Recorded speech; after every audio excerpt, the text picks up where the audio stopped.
Hello everyone, एक बार और आप सभी को का स्वागत है एक बहुत ही अच्छे से गुड मॉर्निंग विश के साथ। Good morning to all of you and me myself Yadav डे, faculty department of physics inter science college.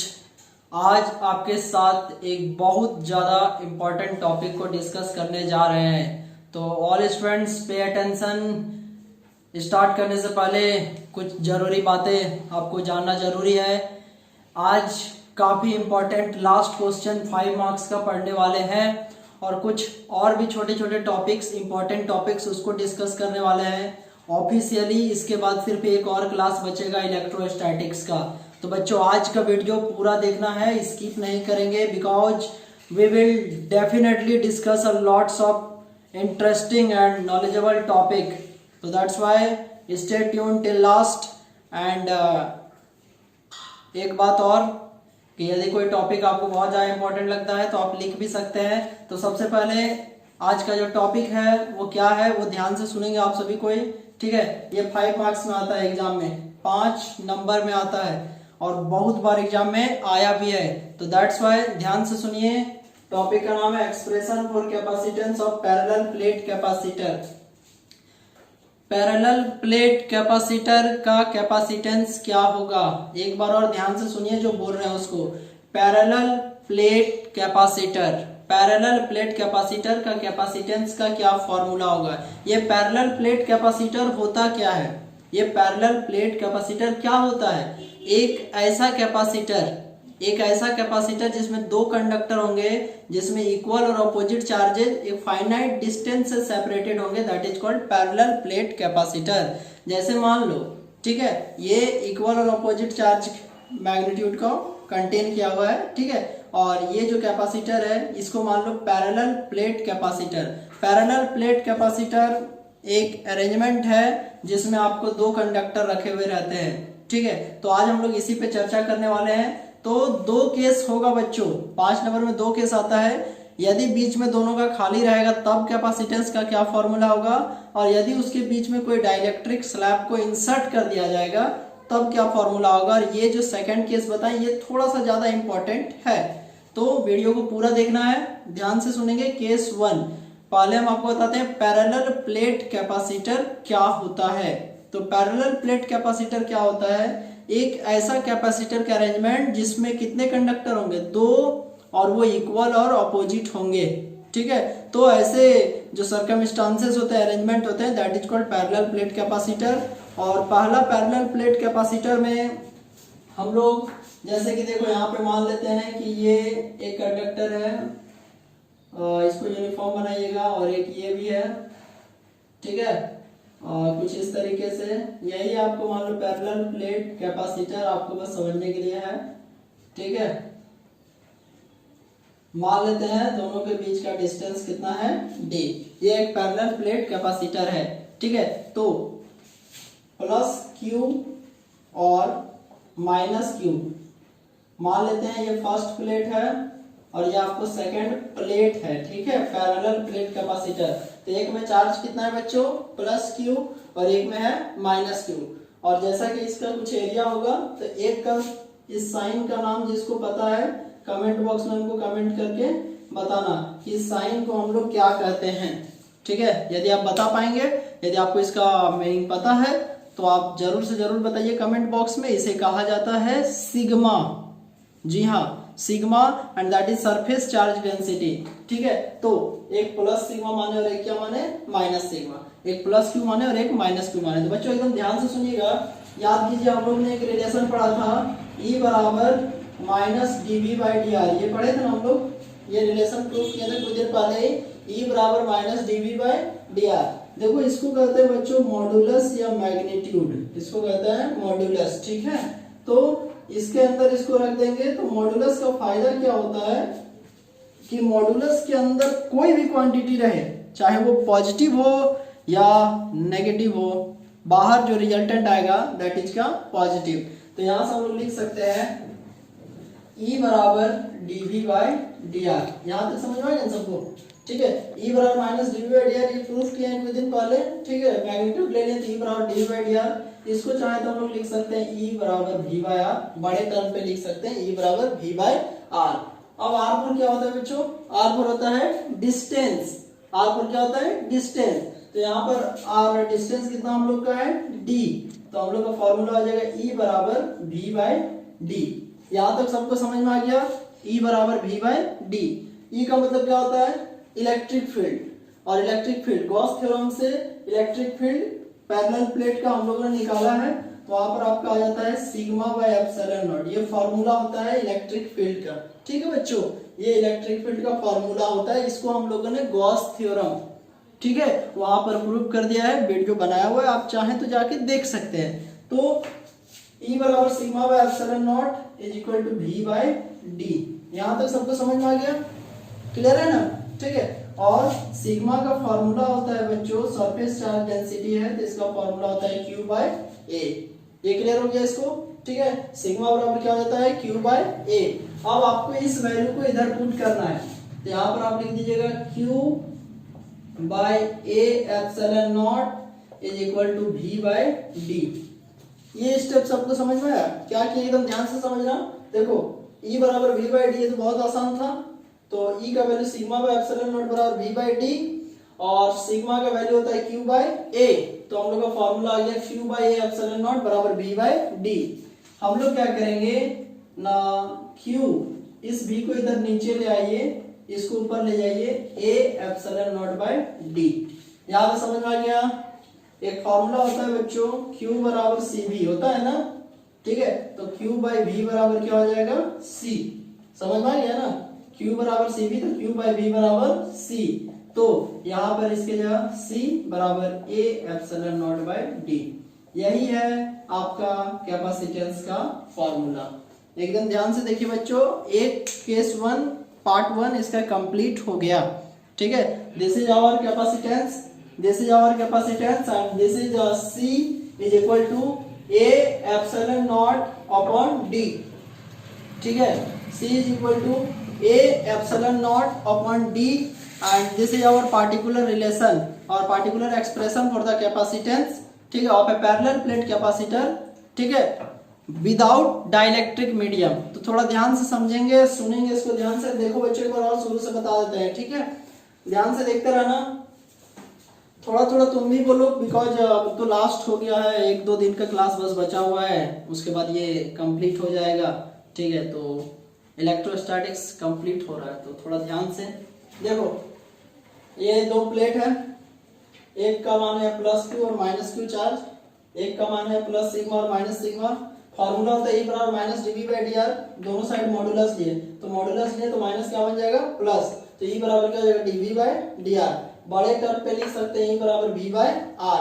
R पर क्या होता है डिस्टेंस, तो E R की जगह D बैठा दिए, तो E बराबर क्या हो गया V बाय D। अब E बराबर होता है सिग्मा बाय एप्सिलॉन नॉट बराबर V बाय D, और सिग्मा बराबर क्या होता है Q बाय A। एक एक स्टेप को ध्यान से देखो, खुद से एनालिसिस करने का कोशिश करो, हर चीज के लिए मेरे पे डिपेंड मत रहो, ठीक है। बिकॉज जब तक तुम खुद से नहीं सीखोगे तब तक तुम एक बहुत बड़े और सक्सेसफुल स्टूडेंट नहीं बन सकते हो। भेड़ बकरी जैसा चाल नहीं कि जिधर ले जाया जा रहा है उधर ही जाएंगे। खुद से कुछ सोचने का कोशिश करो, खुद से कुछ सोचने का कोशिश करो, यही सब चीज तुमको बाकी स्टूडेंट से अलग बनाएगा। यदि तुमको बाकी स्टूडेंट से अलग बनना है तो थोड़ा सा कुछ अलग करना पड़ेगा जो वो लोग नहीं करते हैं, और वो लोग से 5 से 10 गुना ज्यादा मेहनत करना पड़ेगा। यदि आपको एक ऐसा स्टूडेंट बनना है जो कि सबसे बेस्ट हो, मेरे कहने का साथ बता देते हैं, सारा तात्पर्य यही है, घुमा फिरा नहीं, बस हम चाहते हैं इस वीडियो को देखने वाला जो भी विद्यार्थी है, आप में से कोई भी स्टेट में फर्स्ट रैंक होल्डर बनिए। मेरा ये दिली इच्छा है, हम चाहते हैं, ठीक है, कि जरूर से जरूर बने अपना ही कोई स्टूडेंट, ठीक है। और हमें भरोसा है मेहनत करिएगा तो जरूर से जरूर बनिएगा। स्टेप्स को खुद से देखिए, इतना दिन से हम आपको पढ़ा रहे हैं और काफी ज्यादा आप एंजॉय करके इसको पढ़ भी रहे हैं, सीख भी रहे हैं, बिकॉज आपका जो कमेंट आता है, ठीक है, वो बहुत ज्यादा अच्छा लगता है कि आप जब हमको कुछ भी कमेंट करके बोलते हैं, एक दो चीज ऐसा जो हमको एकदम काफी, एक दो बातें ऐसी होती है जो दिल को छू जाते हैं, तो काफी अच्छा लगता है आपका कमेंट्स, ठीक है। तो देखिए यहाँ तक E बराबर V बाय R की जगह क्या बैठा देंगे D, नहीं भी बैठाएंगे तो R भी लिख के छोड़ सकता है, तो E बराबर V by D। E for electric field का formula sigma by epsilon not बराबर V बाय D, और सिग्मा बराबर क्या होता है Q बाय A।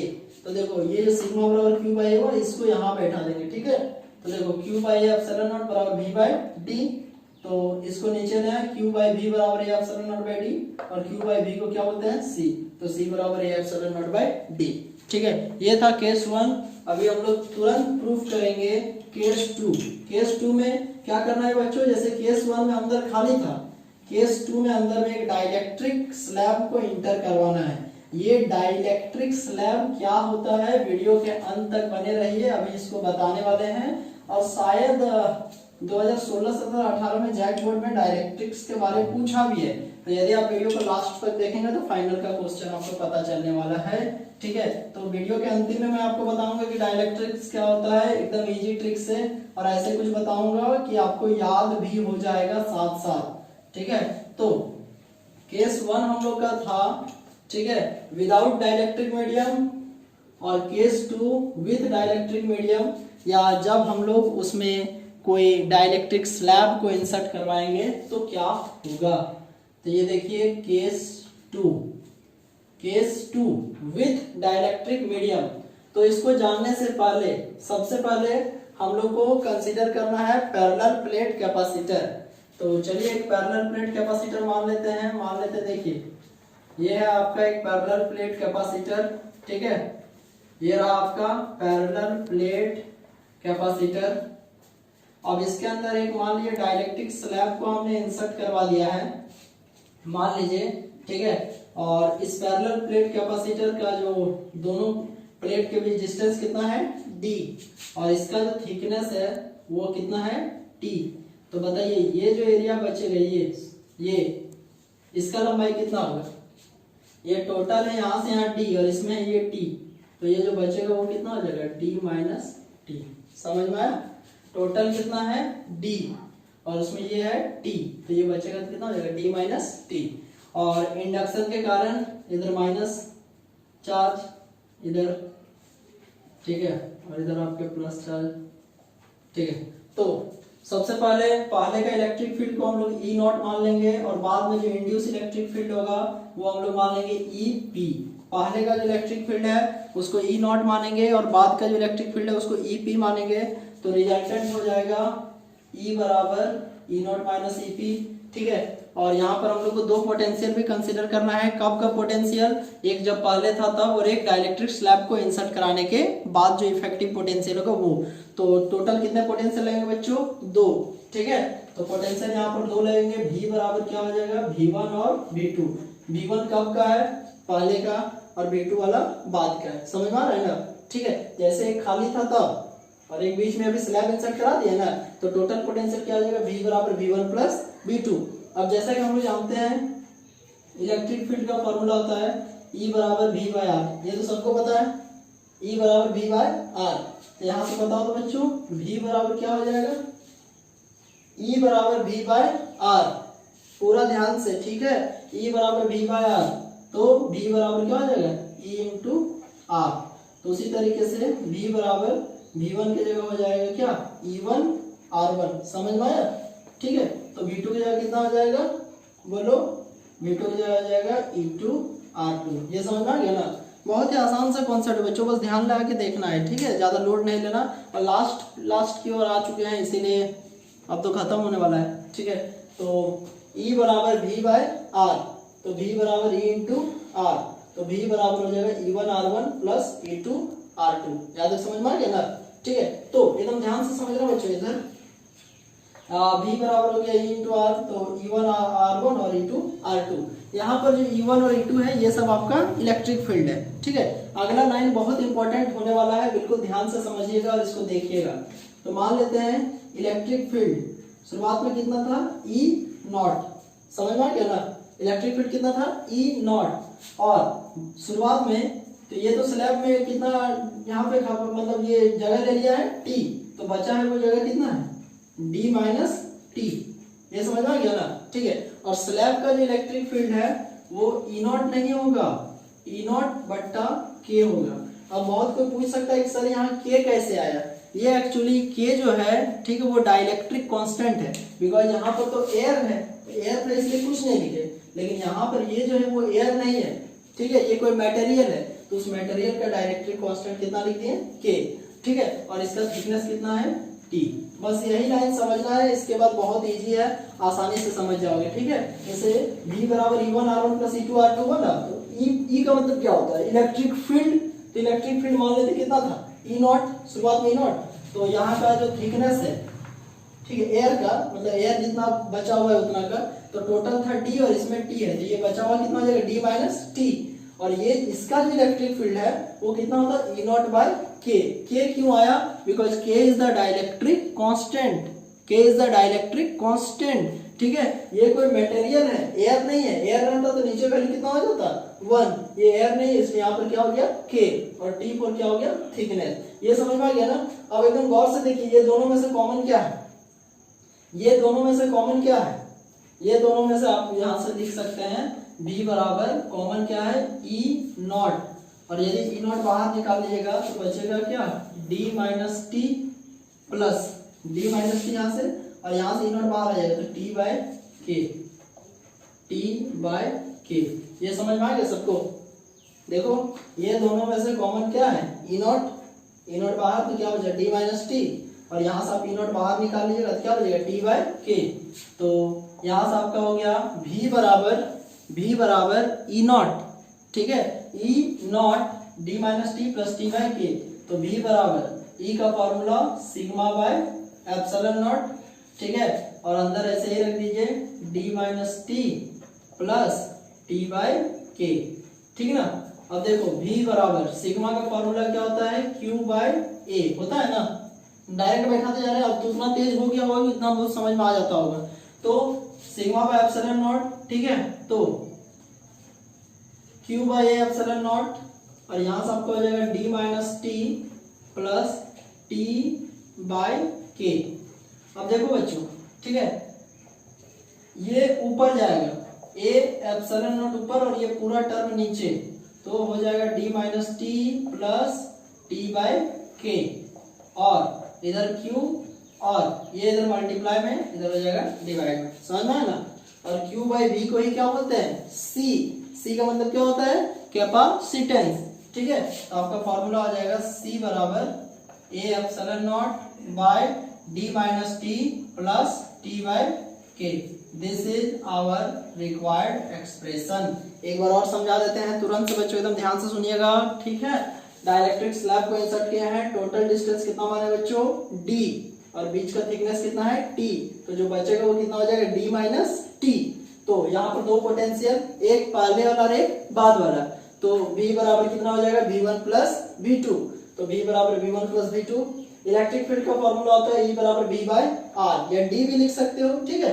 तो V बराबर E इंटू R, तो V1 बराबर जैसे यहाँ पर V1 प्लस V2 है ना, E1 R1 plus E2 R2। E का मतलब क्या होता है बच्चों, E का मतलब होता है इलेक्ट्रिक फील्ड, तो इलेक्ट्रिक फील्ड का फॉर्मूला हो जाएगा देखो E नॉट और D minus T plus slab वाला के ले लेंगे तो E नॉट बाई के इसलिए है बिकॉज ये एयर नहीं है, कोई और मटेरियल है, मान लेते हैं आयरन है या कुछ भी हो सकता है, कोई गैसियस ये का सिस्टम को भी कंसीडर कर सकते हैं, या स्लैब के रूप में आप चाहे तो कोई मेटल का भी ये ले सकते हैं, ठीक है। तो E नॉट बाई के इंटू टी, ये दोनों में से आपको कॉमन क्या है E नॉट, बचेगा क्या D minus T plus T by के, ठीक है। तो V बराबर E नॉट का formula sigma by epsilon not D minus T plus T by K.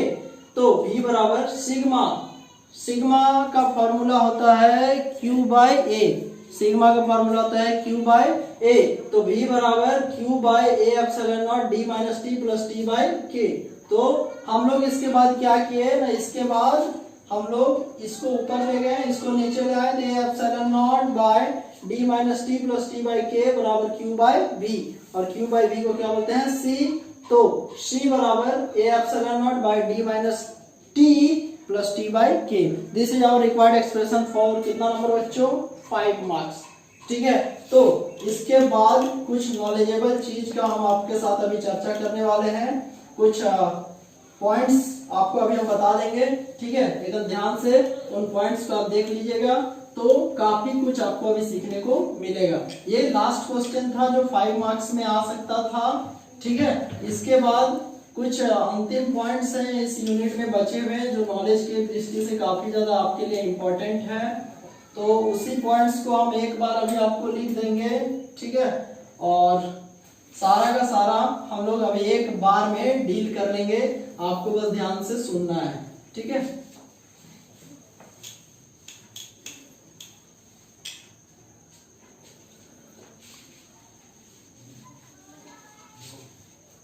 तो क्या क्या पॉइंट्स अभी हम लोग पढ़ने वाले हैं, ध्यान से आप बस देख लीजिएगा। मैं उन पॉइंट्स का नाम आपको पहले लिख देता हूं, ठीक है।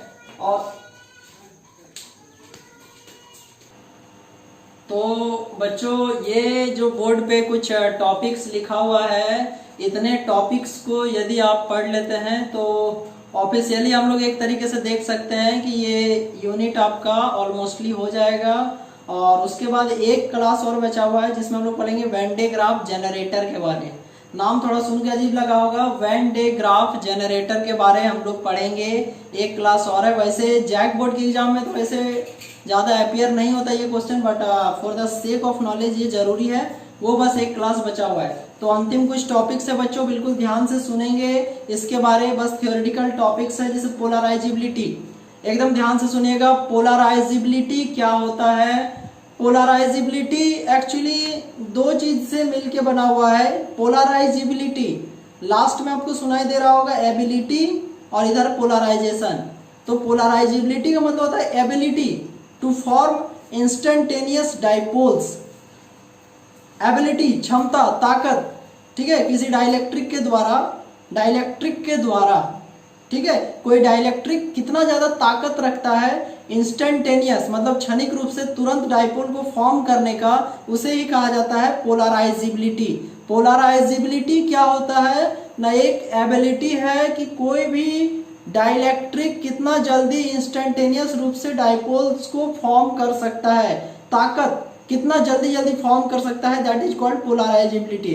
एज फॉर एग्जांपल, जैसे आपको किसी चीज को अरेंज करने के लिए दिया जाए कि लो इसको थोड़ा संभाल के रखो, तो कितना जल्दी, जैसे रूम को ही अरेंज करना है तो किसी को अरेंज कर देंगे तो पटपट तुरंत इधर उधर करके अरेंज कर देगा। तो कौन कितना अच्छे से कितना जल्दी अरेंज कर पाता है, तो वो उसकी एबिलिटी कहलाता है, ठीक है। किसी चीज को मतलब सजा के रखना है, तो उसी तरीके से ये जो डाइपोल्स फॉर्म होता है, तो ये जो इंस्टेंटेनियस डाइपोल्स का फॉर्मेशन होता है, इसका जो एबिलिटी होता है दैट इज कॉल्ड पोलराइजिबिलिटी, ठीक है। मतलब डाइपोल्स, इंस्टेंटेनियस डाइपोल्स को फॉर्म करने का ताकत। दूसरा चीज आता है इलेक्ट्रिक पोलराइजेशन। इलेक्ट्रिक पोलराइजेशन क्या होता है? इलेक्ट्रिक पोलराइजेशन एक प्रोसेस है जब किसी डाइलेक्ट्रिक को एक्सटर्नल अप्लाइड इलेक्ट्रिक फील्ड दिया जाता है, तो वो जो इक्वल और ऑपोजिट चार्ज इंड्यूस होते हैं, ठीक है, इक्वल और ऑपोजिट चार्ज जो इंड्यूस होते हैं, that process is called our electric polarisation.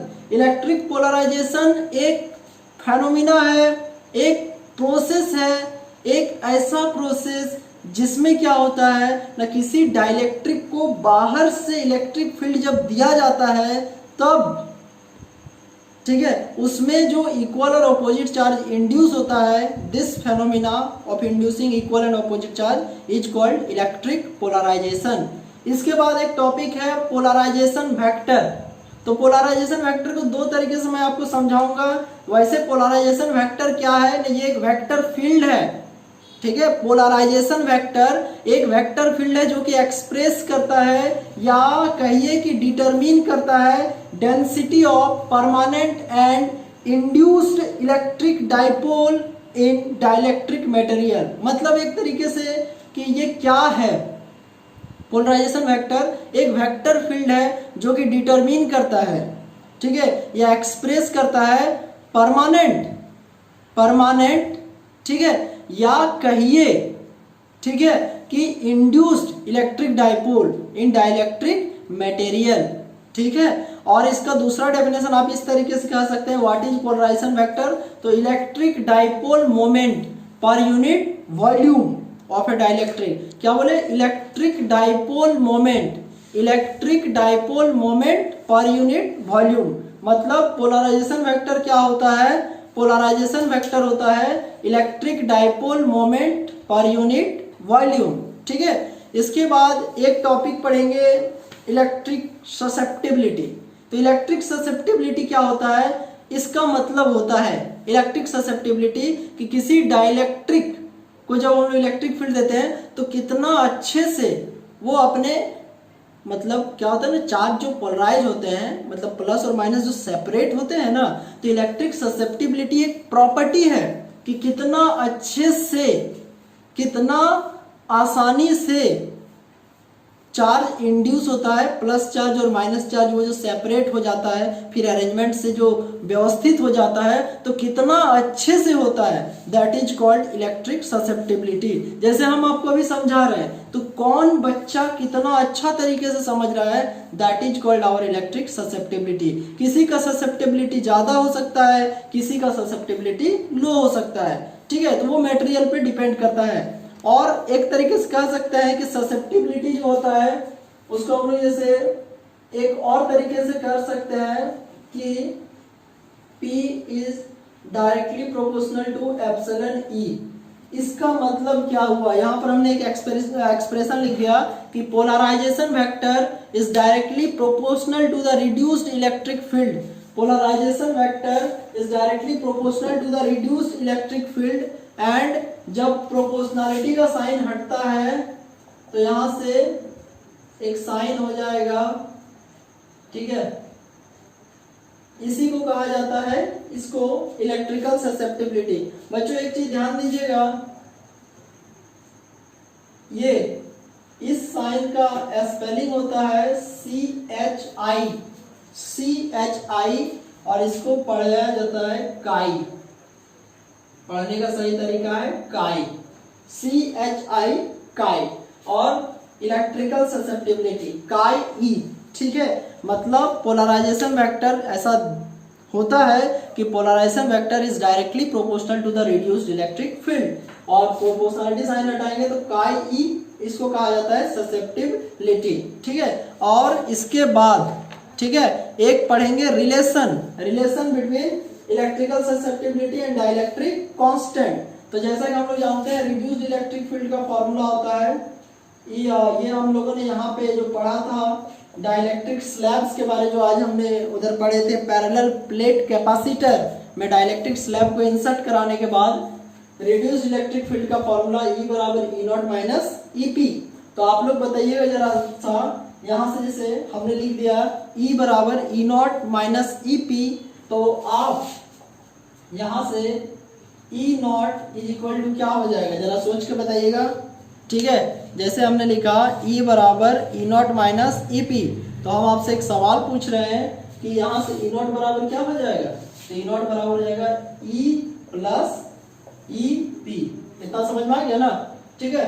तो यहाँ से जैसे हम लोग कहा गया E0 बराबर E प्लस EP, तो E0 is equal to E plus E का फॉर्मूला होता है सिग्मा बाय एप्सिलॉन नॉट, तो EP बराबर हो जाएगा सिग्मा P बाय एप्सिलॉन नॉट। यहाँ तक समझ में आ गया, ठीक है। और ये सिग्मा P पोलराइजेशन वेक्टर के बराबर होता है, इसको आप चाहे तो बहुत इजीली प्रूव भी कर सकते हैं, ठीक है। ये सिग्मा P पोलराइजेशन वेक्टर की इक्वल होता है, आप चाहे तो इसका प्रूफ देख भी सकते हैं, ठीक है।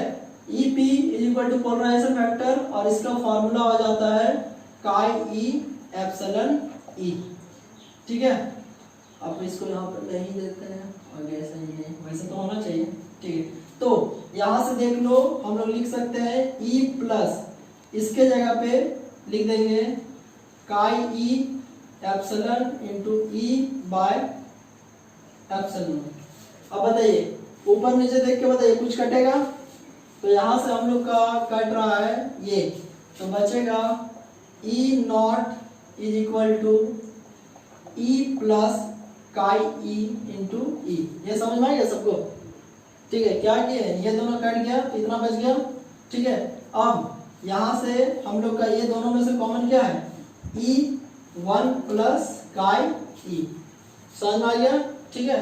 तो E0 by E is equal to 1 plus chi E। इसको आप K भी कह सकते हैं या ER भी कह सकते हैं, ठीक है। तो ER is equal to 1 plus chi E। This is the required relation ठीक है, बहुत ही आसान था। E बराबर E not minus EP, reduced electric field का फॉर्मूला E नॉट बराबर E प्लस EP, तो E नॉट बराबर E plus sigma P by epsilon not, और सिग्मा P पोलराइजेशन वेक्टर की इक्वल होता है। ठीक है, और यहाँ से आप लिख सकते हैं P का वैल्यू हमने यहाँ से बैठा दिया है, एप्सिलॉन नॉट कैंसिल आउट हो गया, तो E नॉट बराबर E प्लस का I इंटू E, ये दोनों में से E कॉमन, ठीक है, 1 प्लस का I, E not by E is equal to 1 plus का I, E not by E को ER 1 प्लस का I। That's all. अंतिम चीज बताने जा रहे हैं इस चैप्टर का, दैट इज कॉल्ड डाइलेक्ट्रिक।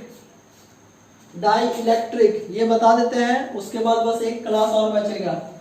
चलो, डाइलेक्ट्रिक काफी बार चर्चा में था, काफी बार आ रहा था, और जैसा कि हमने आपको बताया था कि वीडियो के लास्ट में इसको हम आपको बताएंगे।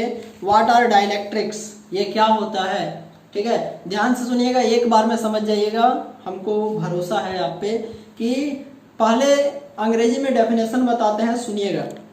What are dielectrics, the non conducting materials, the non conducting materials, ठीक है, in which equal and opposite charges, in which equal and opposite charges are produced on the application of electric field। मतलब non conducting materials में equal और opposite charges का आना, ठीक है, on the application of electric field, तो then that is called क्या, dielectrics. इसका एग्जांपल हो जाएगा एयर, या कोई गैस भी आप ले सकते हैं जैसे H2। ठीक है, तो नॉन कंडक्टिंग मटेरियल्स होते हैं जिसमें आगे जाके चार्जेज का इन्फ्लुएंस होता है, और किसके मदद से होता है ना, with the help of external electric field. तो बच्चों आज का वीडियो यहीं तक था, इसके बाद बस एक क्लास और बचा हुआ है, वेन डे ग्राफ जनरेटर, एक मशीन के बारे में पढ़ेंगे। नेक्स्ट क्लास इंटरेस्टिंग होने वाला है कि एक मशीन के बारे में पढ़ेंगे और उसका नाम है वेन डे ग्राफ जनरेटर, और इसमें हम लोग कुछ बहुत इंपॉर्टेंट टॉपिक्स के बारे में पढ़ेंगे, और वो इलेक्ट्रोस्टैटिक्स का हम लोग का लास्ट क्लास होगा। तो आज का वीडियो यहीं तक था, और इसको चाहे तो थोड़ा एक बार और आपको देख लेना चाहिए, बिकॉज बहुत ज़्यादा नॉलेज वाला वीडियो था। ठीक है, आपके पेशेंस के लिए बहुत सारा थैंक यू, और stay home, stay safe, thank you very much to all of you, और घर में रह के पढ़ाई करना है। Thank you.